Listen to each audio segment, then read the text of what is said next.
Abra sua Bíblia. Onde mesmo? Gálatas. Opa, qual capítulo? 4. Amém. Nós vamos fazer a leitura desse capítulo. Hoje eu vou ler, à medida que eu for explicando, eu vou fazendo a leitura. Eu não vou ler todo o capítulo de uma única vez. Por isso é importante que você deixe a sua Bíblia aberta para este momento, que Deus fale conosco, que Deus nos instrua na sua palavra nessa manhã.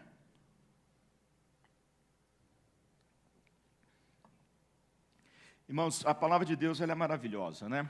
Eu estou assim, quanto mais eu estudo, quanto mais eu mergulho nos textos e vou correr atrás de comentários bíblicos e coisas assim, cada dia a gente é surpreendido com uma coisa que fala no nosso coração. Às vezes é uma verdade, uma doutrina que a gente até já conhece, que a gente já sabe, mas que vem com uma força no coração da gente, renovando, sabe, a nossa esperança, a nossa fé, nos fortalecendo. É maravilhoso demais. E lembrem-se que todas as nossas pregações estão no YouTube, tanto o culto inteiro com louvor, como só a pregação. Se você deram aí um Gálatas 1, Gálatas 2, Gálatas 3, possivelmente vai aparecer ali no YouTube. E voltar a dizer, eu não sei se saiu no News Hope, muito importante que você faça a sua subscrição no canal da igreja. A gente está com 430 pessoas subscritas e a gente tem essa meta de 1.000 pessoas. Isso aí o YouTube vai abrir vários recursos muito interessantes para a gente poder usar e continuar espalhando, né, o Evangelho de Jesus através da internet, essa ferramenta tremenda. Mas vamos comentar então algumas coisas. Se você tem nos acompanhado nas últimas pregações aqui ou em casa, ou então já assistiu essas 3 últimas pregações no YouTube, você já está familiarizado com o ambiente. Eu diria que se nós estivéssemos entrando numa casa, os 2 primeiros capítulos de Gálatas, quando o apóstolo Paulo vai defender a sua autoridade apostólica, é como se nós estivéssemos na frente da casa, ali naquela varandinha, e conversando sobre algumas coisas, mas num determinado momento o dono nos convida para entrar e nos leva até a sala de estar. Quando a gente chega na sala de estar, a gente está aqui nos capítulos 3 e 4, quando ele está defendendo a verdade do Evangelho de Cristo como sendo superior a qualquer outra doutrina, ensinamento, crença, crendice, etc. e tal. E aí depois nós vamos chegar no capítulo 5 e capítulo 6, a partir do próximo domingo, saindo da sala de estar como se ele nos convidasse para a cozinha, um lugar onde tem muita intimidade, o lugar da mesa, onde nos assentamos ali e ali vamos nos deliciar com o banquete que o Senhor tem preparado para nós na sua palavra. Mas você já está familiarizado com algumas coisas. O autor é o apóstolo Paulo. Ele escreveu com esses objetivos, né, de defender a sua autoridade apostólica, combater o ensino dos judaizantes, exortar os crentes a permanecerem firmes na fé e no poder do Espírito Santo. Nesses 3 primeiros capítulos, nós, depois de discorrermos sobre eles e explicarmos o contexto, nós trouxemos algumas aplicações. Falamos, por exemplo, que a missão dos apóstolos era anunciar o Evangelho que provém de Deus para nos desraigar deste mundo. Então, essa é a função da igreja, anunciar o Evangelho. Nós somos a continuidade, nós somos a verdadeira igreja apostólica, católica, não de Roma, mas de Jerusalém para os confins da terra, no mundo inteiro. É a igreja universal do Senhor Jesus que prega o seu evangelho. Falamos que fidelidade é melhor do que prosperidade, melhor do que tranquilidade. Falamos que nós precisamos tomar cuidado com o que nós falamos e com o que nós ouvimos. O que falamos por causa daqueles judaizantes que estavam distorcendo a verdade do evangelho, e o que ouvimos porque às vezes somos levados por falsas doutrinas. Falamos da Bíblia como a palavra de Deus, e se nós queremos conhecer a Bíblia, a Deus, nós precisamos conhecer a sua palavra, porque Ele decidiu se revelar a nós através da sua palavra. Não corremos atrás de novas revelações, mas quando o Espírito quer trazer algo novo para a nossa vida pessoal, que não é dogma, que não é uma nova doutrina, Ele vai vir até nós e vai nos entregar, de modo que nós não precisamos correr atrás de profecias, porque as profecias vêm atrás de nós, os sinais vão seguir aqueles que creem. Falamos que para obter êxito nos nossos propósitos, nós precisamos estar dispostos a planejar, a estudar e a trabalhar de forma mais eficiente possível. Quem vive buscando o favor dos homens pode desagradar a Deus, porque há momentos em que nós conseguimos agradar homens e a Deus ao mesmo tempo, mas há momentos que nós precisamos fazer escolhas, e nesses momentos é melhor escolher agradar a Deus do que receber os elogios de pessoas.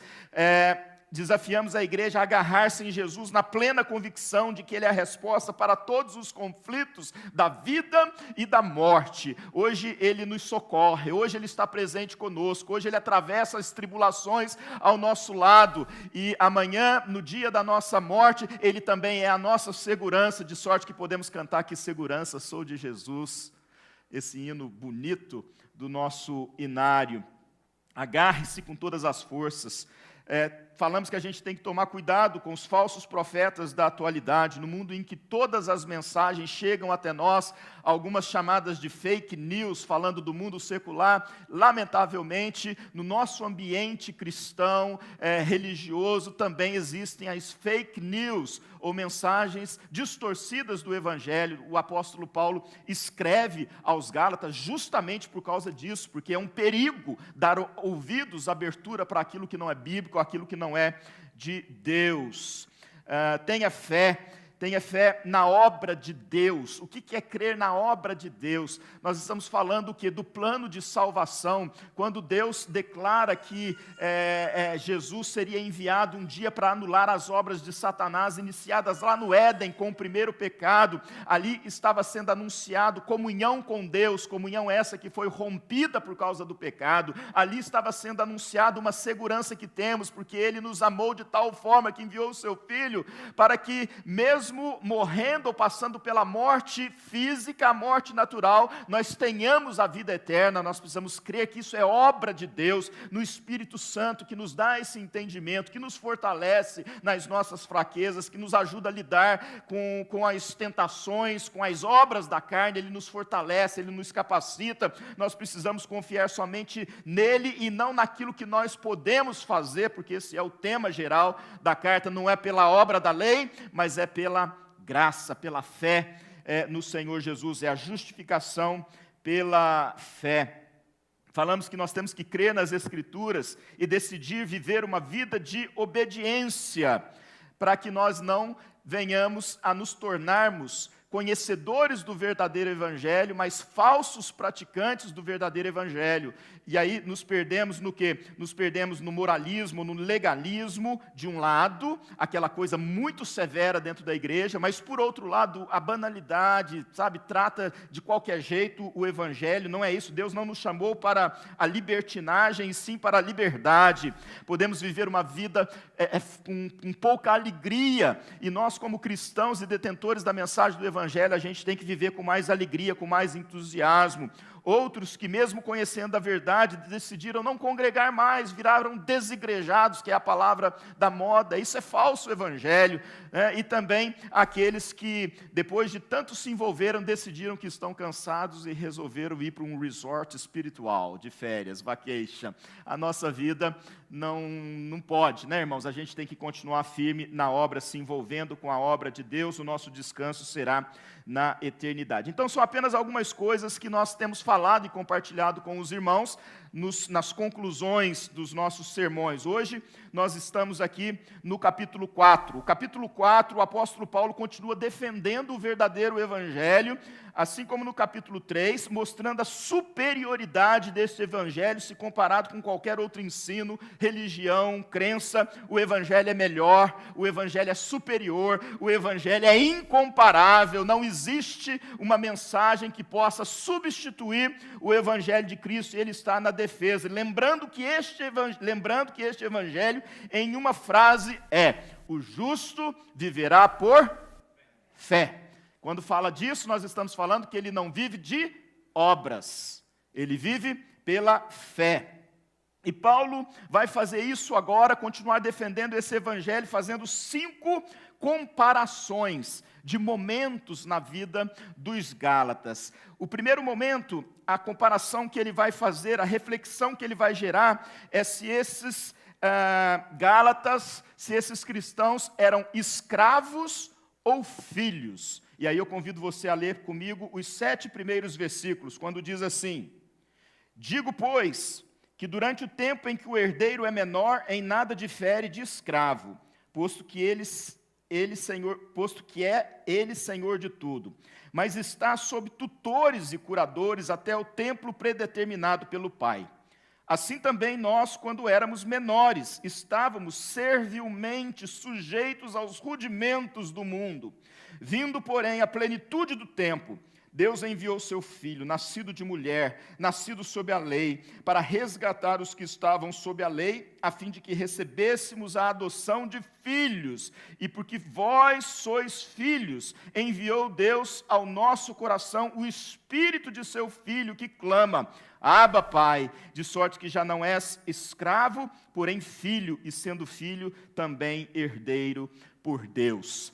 A reflexão que Paulo está gerando ali na mente dos Gálatas era exatamente: quem são vocês? Vocês são escravos ou vocês são filhos? Porque há uma diferença muito grande em ser escravo e ser filho. E ele está falando aqui que o herdeiro é menor de idade, aquele que não foi emancipado, porque não completou a sua maioridade. Dentro da casa, ele é como o escravo. Porque, apesar de ser herdeiro, apesar de ser filho do pai, ele não pode receber a sua herança e fazer dela o que bem entender. Ele não tem esse poder, ele não tem essa liberdade. Se não há liberdade, é porque é escravo, é como um escravo. Então, surge a figura que, aí no versículo 2, Paulo menciona que esta pessoa, ela precisa de tutores, de curadores, que vai administrar tudo que esse menor tem até o tempo pré-determinado pelo pai, para que ele possa assumir então essa herança e aí passar a agir como uma pessoa livre, como uma pessoa emancipada. E Paulo vai usar então essa figura muito comum naqueles dias, para dizer que antes de Cristo estávamos sujeitos aos rudimentos do mundo, e de forma servil. Ele usa essa palavra no versículo 3, servilmente, ou seja, aprisionados como servos dos rudimentos do mundo, uma situação que é diferente da situação daqueles que estão em Cristo, escravos desses rudimentos. Mas chegou o tempo determinado pelo Pai,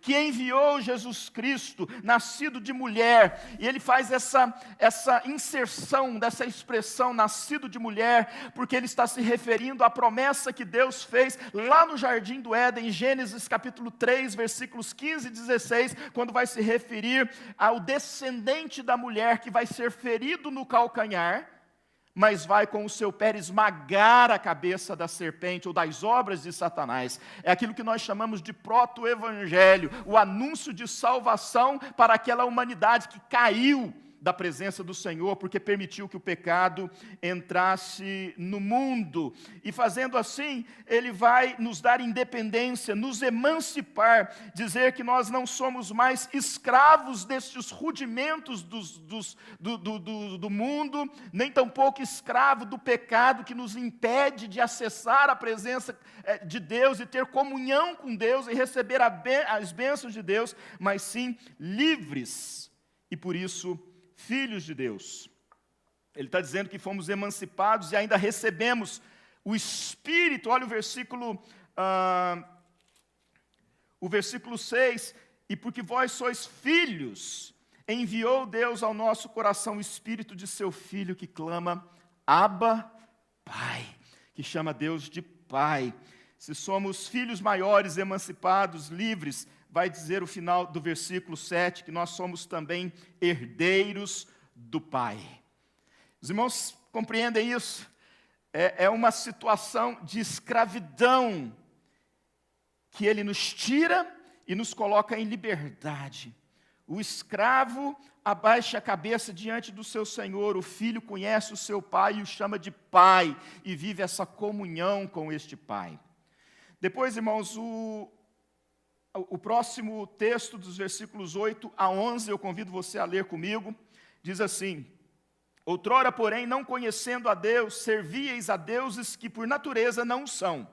Mas agora que conheceis a Deus, ou antes, sendo conhecidos por Deus, como estáis voltando outra vez aos rudimentos fracos e pobres, aos quais de novo quereis ainda escravizar-vos?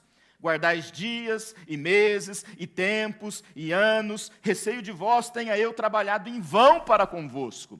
Nós sabemos que aqueles judaizantes queriam fazer com que aqueles cristãos da Galácia voltassem ou começassem a praticar as obras de Moisés para que pudessem ser salvos, dizendo que crer em Jesus e viver para Jesus não era suficiente. Então Paulo agora está falando de um tempo em que eles eram estranhos a Deus e um tempo em que eles se tornaram conhecidos de Deus. E ele vai falar isso nesses 8 versículos. Em outras palavras, tempo em que eram pagãos e agora o tempo em que se tornaram cristãos. E há uma grande diferença. Antes de Paulo pregar o evangelho aos Gálatas, eles eram pagãos. Eles serviam a outros deuses, ainda que falsos deuses e criados pela imaginação do homem, porque nós sabemos que Deus existe é um só, não existem deuses, isso é fruto da imaginação, da invenção. Por isso que nós falamos que aqueles que não se curvam diante do Deus de Abraão, de Isaac e de Jacó, que enviou Jesus Cristo e o Espírito Santo, se curva diante de falsos deuses, falsos porque não existem. Então eles eram cheios de superstições, de crendices, adoravam esses falsos deuses romanos, e eles estavam longe de Deus, e assim eles tentavam atrair o favor destes supostos deuses que eles adoravam. Era o tempo em que eles estavam estranhos, eram pagãos, não conheciam a Deus, mas quando eles creram no Evangelho, o Evangelho anunciado por Paulo, o Evangelho verdadeiro de Deus, o Deus Criador do mundo, o único de fato existe, se revelou a eles e se fez conhecido. A Bíblia diz que a fé vem pelo ouvir a palavra de Deus, em Romanos. O próprio Paulo disse isso, e ele pregou a palavra aos Gálatas, e por meio da sua pregação, eles ouviram e creram, e Deus abriu os seus olhos, e eles puderam conhecer a Deus, porque Deus os conheceu primeiro, porque Deus os buscou primeiro. Irmãos, que coisa mais linda, pela fé em Jesus Cristo, eles conheceram ao verdadeiro Deus. Mas depois de alguns tempos, aqueles cristãos estavam voltando para a vida longe de Deus. Diz o texto, no versículo 9, aos rudimentos fracos e pobres, aos quais de novo quereis ainda escravizar-vos. Rudimentos fracos e pobres. Aí ele vai dizer, de que maneira? O que na prática eles estavam querendo fazer? Guardais dias, e meses, e tempos, e anos, ou seja, eles estavam, mesmo não sendo judeus, querendo viver como judeus para, por meio do cumprimento da lei de Moisés, agradar a Deus e receber a salvação. Paulo chama isso de fracos, de rudimentos fracos e pobres, que não produzem absolutamente nada, apenas escravidão. Você se torna escravo daquilo que não tem fruto nenhum. Então, irmãos, interessante, porque os Gálatas, eles não eram judeus, portanto, nunca obedeceram à lei de Moisés. E isso é muito interessante a gente perceber isso daqui, por isso eu disse, eles não estavam voltando, mas aderindo a uma coisa que para eles era nova também. Por causa da fé em Jesus, que era filho de mulher, nasceu então de mulher, nasceu judeu, foi criado no judaísmo, cumpriu toda a lei para satisfazer a existência de Deus, de ser um cordeiro imaculado, sem pecado, se sacrificou, e eles entenderam isso, mesmo não sendo o judaísmo a sua religião, e eles passam então a desejar isso. Mas Paulo fala para eles, não sendo judeus. Interessante, Paulo aqui está falando dessa vida antes de conhecer a Jesus, que era a vida de pagão. Então Paulo está colocando o paganismo de todos os povos que não conhecem a Deus, impede igualdade com o judaísmo. Ainda que o judaísmo tenha nascido naquele contexto de salvação. E o problema não é a lei propriamente dita, porque o que Paulo está tratando é a questão do legalismo dentro da igreja, ou legalismo dentro do povo. Então, o que isso vai significar para nós? A mensagem do Evangelho é que não importa se você tem o DNA de judeu, ou seja, deste povo que começa com Abraão, Isaac e Jacó, isso não te garante a vida eterna, porque você precisa crer. em Jesus Cristo, porque o Jesus Cristo é a promessa de salvação e de vida eterna para a tua vida. Existe um único caminho. Aqueles no passado que viveram debaixo da lei, sabiam exatamente que não eram capazes de cumprir a lei, por mais que ela fosse boa, perfeita e agradável, mas eles tinham que crer. E Abraão creu, foi o que nós falamos no domingo passado. Ele creu na palavra, na promessa, e saiu daquela terra, e foi para uma terra que ele não conhecia, em obediência à palavra de Deus. Então, meus queridos, Paulo está mais uma vez argumentando com os Gálatas que tanto o judeu como o gentio precisam da fé em Jesus Cristo para serem salvos e conhecerem o verdadeiro Deus.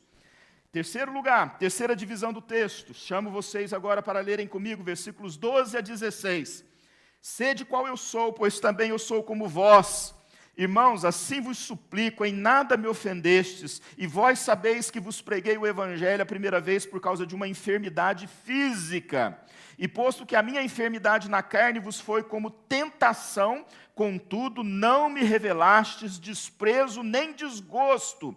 Antes me recebestes como anjo de Deus, como o próprio Cristo Jesus. Que é feito, pois, da vossa exultação? Pois vos dou testemunho de que, se possível fora, teríeis arrancado os próprios olhos para nos dar. Tornei-me, porventura, vosso inimigo por vos dizer a verdade. O que está acontecendo aqui, meus irmãos, é essa comparação entre ser reconhecido como um anjo de Deus, um anjo enviado por Deus, ou ser um inimigo. Paulo agora está questionando Gálatas. Como assim? Quando eu cheguei até vocês para pregar o evangelho, vocês me trataram de uma maneira, tão cuidaram de mim, eu cheguei por causa de uma enfermidade, essa ida nem foi planejada, mas essa enfermidade me levou.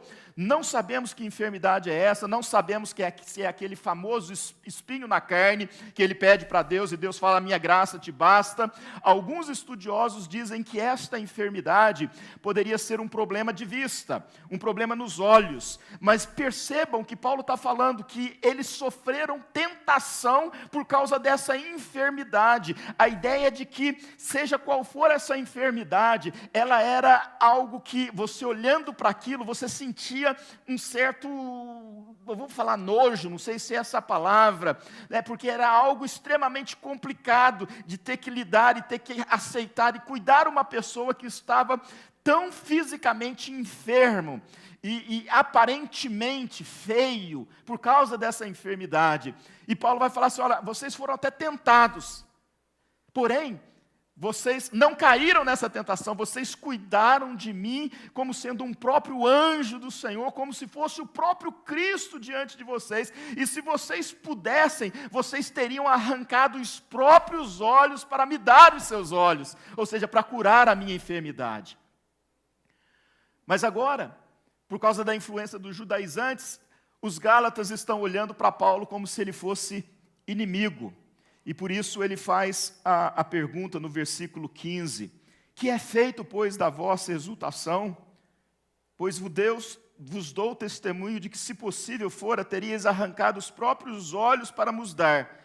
Tornei-me, porventura, vosso inimigo, por vos dizer a verdade? Muito bem. Então, só para recapitular aqui, a primeira comparação, escravos ou filhos. A segunda, estranhos a Deus ou conhecidos de Deus. A terceira, anjo de Deus ou um inimigo. E agora, Paulo vai fazer a quarta e penúltima comparação nos versículos 17 a 20. Ele vai falar sobre falsos mestres ou verdadeiro mestre. Então, no versículo 17, diz assim, os que vos obsequiam não fazem sinceramente, mas querem afastar-vos de mim, para que o vosso zelo sejam em favor deles. É bom ser sempre zeloso pelo bem, e não apenas quando estou presente convosco. Meus filhos, por quem de novo sofro as dores de parto, até ser Cristo formado em vós. Puder eu estar presente agora convosco e falar-vos em outro tom de voz, porque me vejo perplexo a vosso respeito. Paulo agora fala com os Gálatas, olha, estas pessoas que vocês estão ouvindo e seguindo e dando razão, eles estão falando com vocês, mas eles têm intenções que não são apenas revelar e ensinar a verdade, manifestar o caminho, apresentar o caminho de Deus para a vida de vocês. Eles querem afastar-me da vida de vocês e com isso o meu ensinamento para que eles possam usufruir do cuidado que vocês têm tido para com a minha vida na vida deles. Ou seja, não existia um interesse puro de pastorear, de cuidar, e o apóstolo está falando, olha, por causa de vocês eu sofro novamente as dores de parto, até que Cristo seja formado em vós. E a pergunta é, nós seguimos falsos mestres ou nós seguimos verdadeiros mestres? Às vezes é mais fácil ouvir os falsos mestres do que os verdadeiros mestres, porque o verdadeiro mestre, ele já entendeu que ele não pode pensar apenas em agradar o homem, mas agradar a Deus, e ele precisa conduzir, precisa levar a verdade, ele está preocupado, não é com uma agenda, não é com um evento aqui, um evento ali, uma coisa aqui, outra coisa ali, mas é com a vida espiritual das pessoas. O povo de Deus precisa crescer, o verdadeiro mestre foi escolhido por Deus, capacitado por Deus, separado por Deus, para guiar o seu povo na verdade. Paulo está falando isso. E eu queria estar com vocês, Gálatas, de forma presencial, para poder falar até em outro tom de voz, mas eu não posso, eu estou escrevendo e estou escrevendo duramente para que vocês entendam o perigo que vocês estão correndo. É hora de decidir quem é o mestre de vocês. É claro que ele não dá essa opção para eles, porque ele não entregaria aqueles filhos do Senhor para as mãos de Satanás assim de forma tão fácil.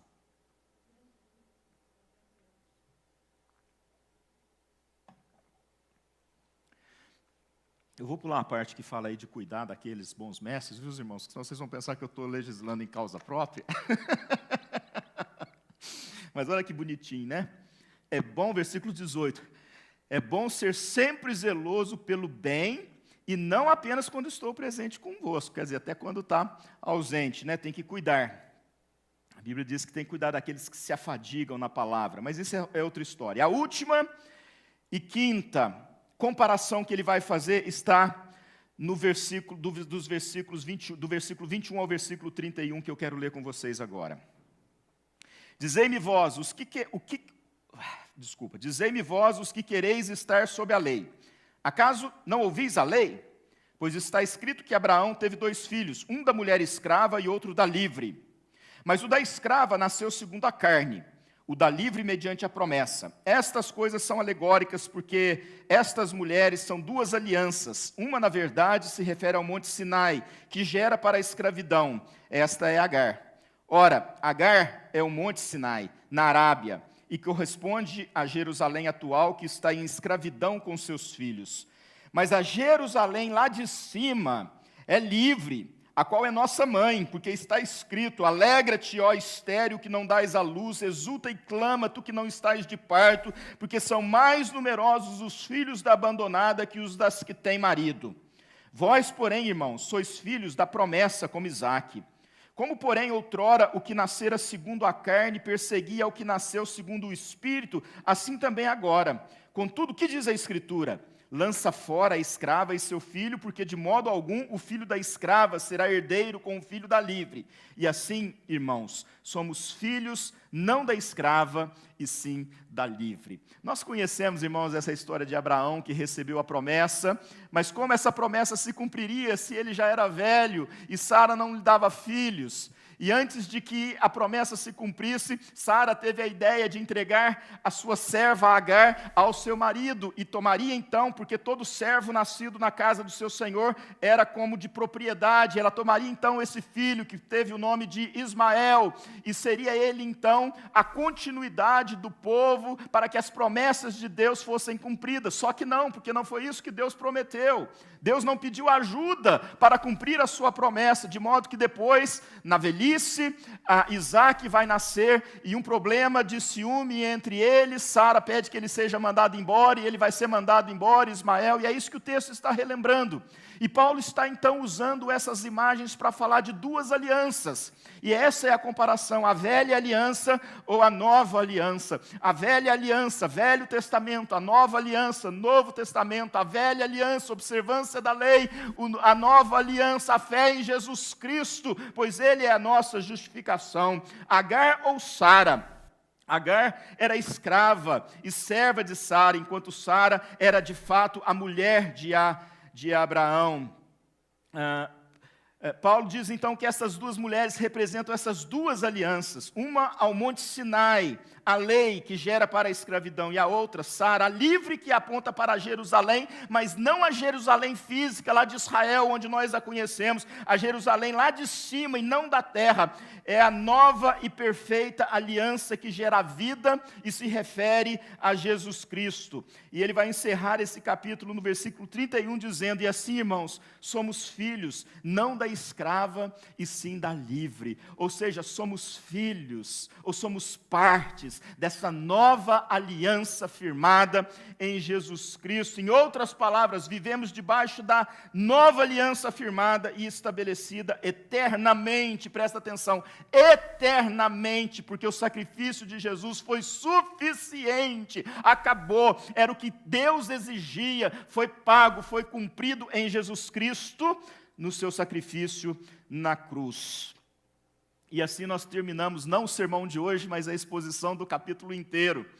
E se eu posso contar com mais alguns minutos da atenção dos irmãos, eu faço a seguinte pergunta: de que maneira nós podemos aplicar tudo isso que está sendo defendido pelo apóstolo Paulo, buscando trazer os Gálatas de volta para o verdadeiro evangelho, o lugar de onde eles nunca deveriam ter saído. Eu fiz um resumo dessas aplicações, em 3 aplicações apenas, e aí nós vamos caminhar para o final.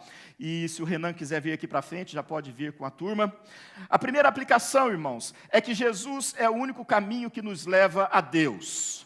Presta atenção nisso, Jesus é o único caminho que nos leva a Deus, não existe outra opção, não existe outra alternativa. Jesus é a nova aliança, judeus e gentios precisam de Jesus, e isso significa que não apenas judeus e gentios, mas todos os povos, todas as pessoas precisam de Jesus. Se não for por Jesus, não há salvação. Se não for por Jesus, não há vida com Deus. Se não for por Jesus, não tem oração respondida. Se não for por Jesus, eu não posso me sentir seguro e descansar na certeza de que mesmo que eu enfrente a morte, hoje, aqui, agora, eu vou viver eternamente com Ele. Jesus e gentios, e todos são declarados justos quando creem em Jesus. O justo viverá pela sua fé, a fé no Filho de Deus. Isso significa que nós não precisamos ficar inventando coisas para agradar a Deus, no sentido de convencer a Deus que Ele precisa ser bom para conosco e não nos castigar. Nós precisamos simplesmente aceitar o que Ele decidiu fazer, que Jesus é suficiente. Vou contar uma história para vocês. Dizem aí nos anais da história que um pastor de uma igreja no interior, mas uma igreja muito importante, uma igreja muito relevante, fez um culto de aniversário para essa igreja. Eu ouvi isso, vou compartilhar com vocês.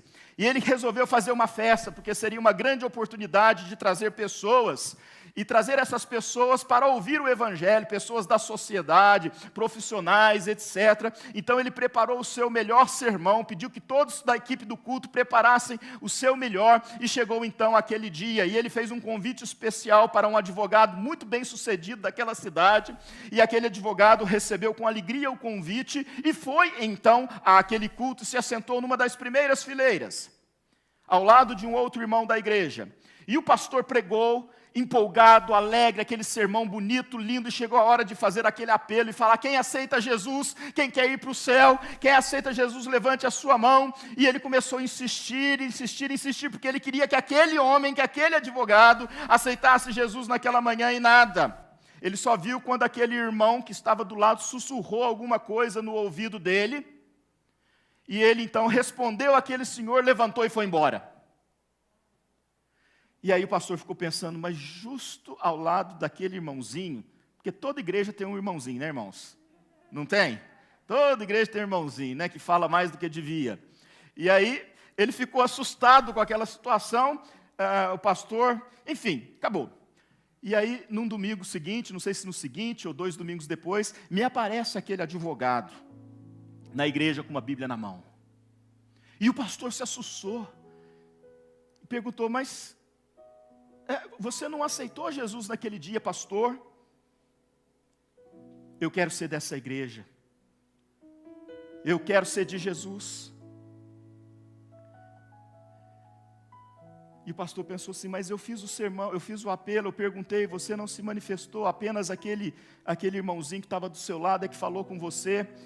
E desculpa, aquele irmãozinho ele fala mesmo o que não deve, nas horas erradas. E aí aquele homem falou assim, então deixa eu lhe falar uma coisa. O seu sermão foi muito bonito, a sua pregação foi muito eloquente.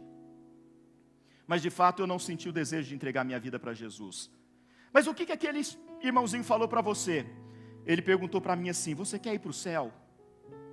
Eu disse para ele, não, eu não acredito em céu, eu estou aqui por educação, não quero saber de céu, não quero saber de Jesus, não quero saber de nada. E o irmãozinho virou para ele e falou assim, então você vai para os quintos dos infernos.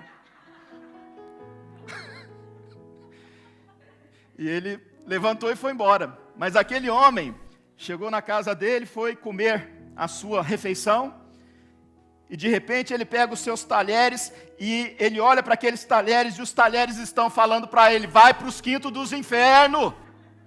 E ele fica indignado, para com aquilo, vai tomar um banho frio para acalmar a sua cabeça e tirar aquela raiva do coração. E ele está ali tomando o banho, parece que a água está caindo e está falando, vai para os quintos dos infernos, vai para o quinto dos infernos. E ele então vai para o seu escritório e resolve então escrever como advogado, fazer algumas coisas. E ele vai teclando, e as teclas estão falando para ele, vai para os quintos dos infernos. E aí ele começa a chorar e diz, meu Deus, eu não quero ir para os quintos dos infernos, tem misericórdia de mim, me leva para o céu, eu quero morar com o Senhor. É assim, irmãos. Quem está sem Jesus vai para os quintos dos infernos. Mas aquele que crê em Jesus tem morada certa. Jesus disse, não se turbe o vosso coração, credes em Deus, credes também em mim, na casa do meu Pai. Há muitas moradas, se não fosse assim, eu não vou teria dito. Jesus é o único caminho, meus irmãos. Vem para Jesus, se você ainda não veio. Não abandone a Jesus. Seja reanimado pelo Espírito Santo de Deus. Ele está à porta batendo, e Ele diz que se você abrir essa porta, Ele vai entrar na sua casa, na sua vida, sentar-se à mesa e ceiar com você. Jesus é o único caminho. Em segundo lugar, em Jesus nós somos chamados para viver uma vida de princípios e não de obrigações. Presta atenção nisso, irmãos, porque isso é muito importante. Uma vida de princípios e não de obrigações. Troque a obrigação por princípios. Eu explico, Paulo está combatendo abertamente o legalismo dos cristãos judaizantes. A lei ela é opressora, mas a graça ela liberta.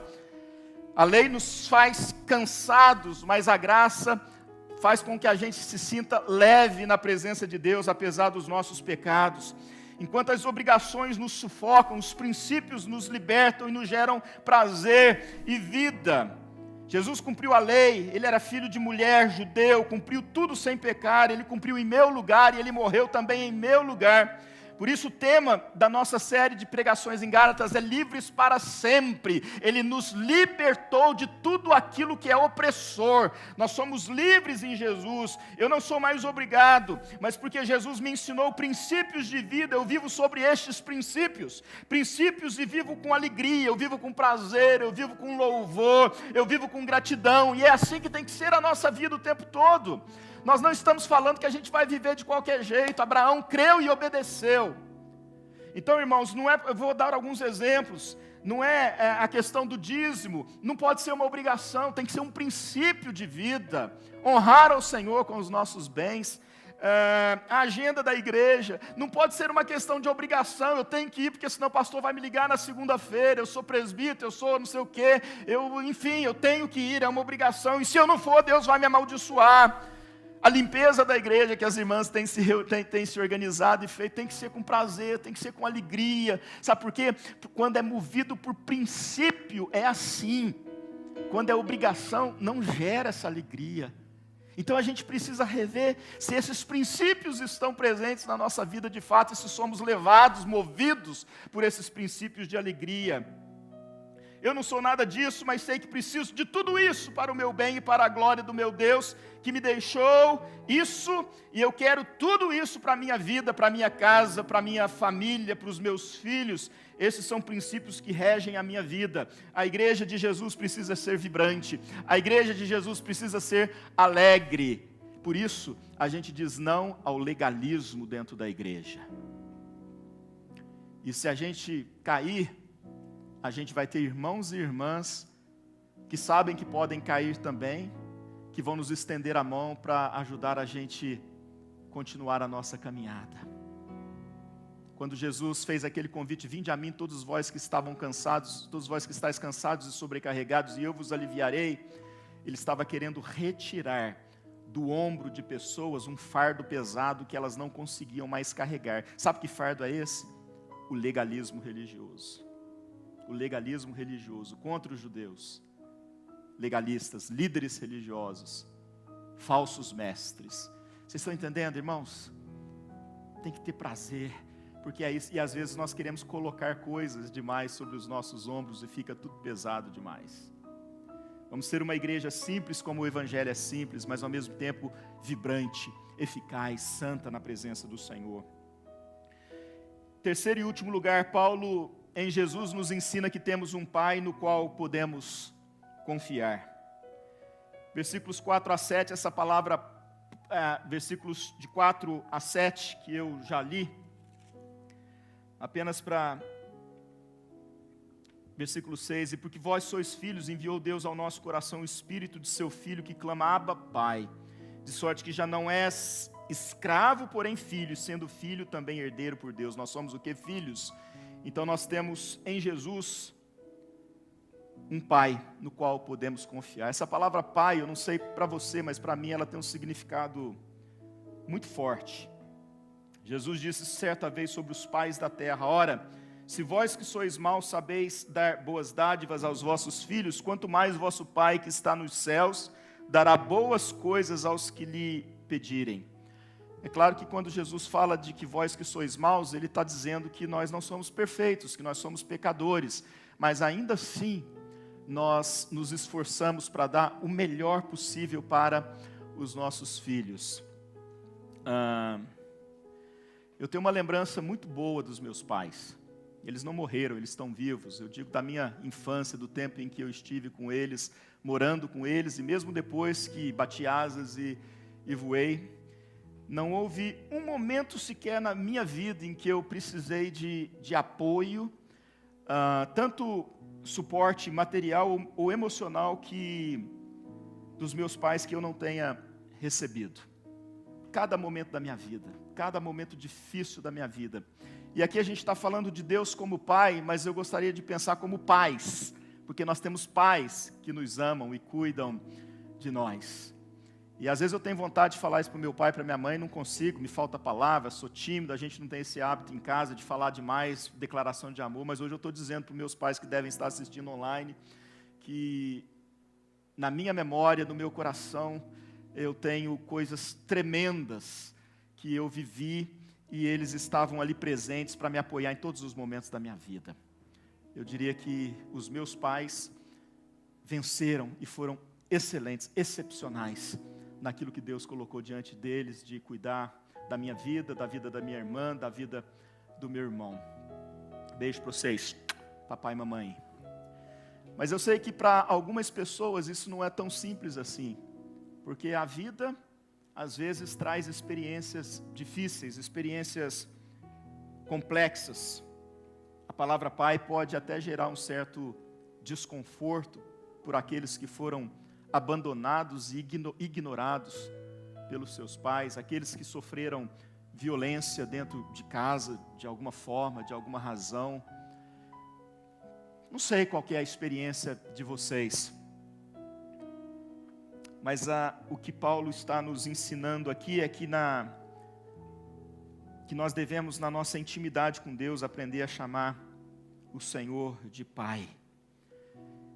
E ao chorar na presença dele, trazendo os nossos conflitos, os nossos traumas, as nossas dores e angústias, a gente dizer: oh, meu Pai, Ele é o nosso Pai.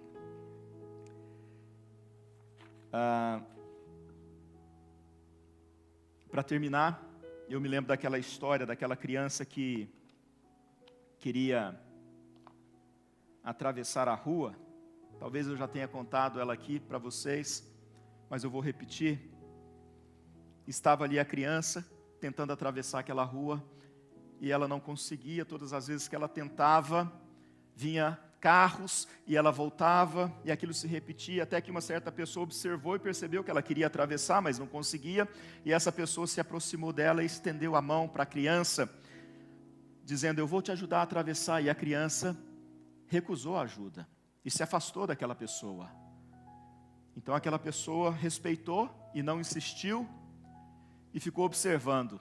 Logo veio uma outra pessoa, um outro homem, e estendeu a mão para aquela criança, e aquela criança facilmente estendeu a mão para aquele homem, e juntos eles atravessaram a rua. Do outro lado, o homem que foi rejeitado perguntou para a criança: escuta, eu lhe ofereci ajuda e você não aceitou, e este homem veio e te ofereceu ajuda e você aceitou, por quê?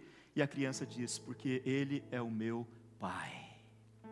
Eu queria dizer para vocês, meus irmãos e irmãs, que nós temos um Pai no qual nós podemos confiar para os dilemas da nossa vida hoje e para os dilemas da nossa vida futuro. Aliás, dilemas que não existirão mais, porque para onde vamos não haverá choro e nem ranger de dentes.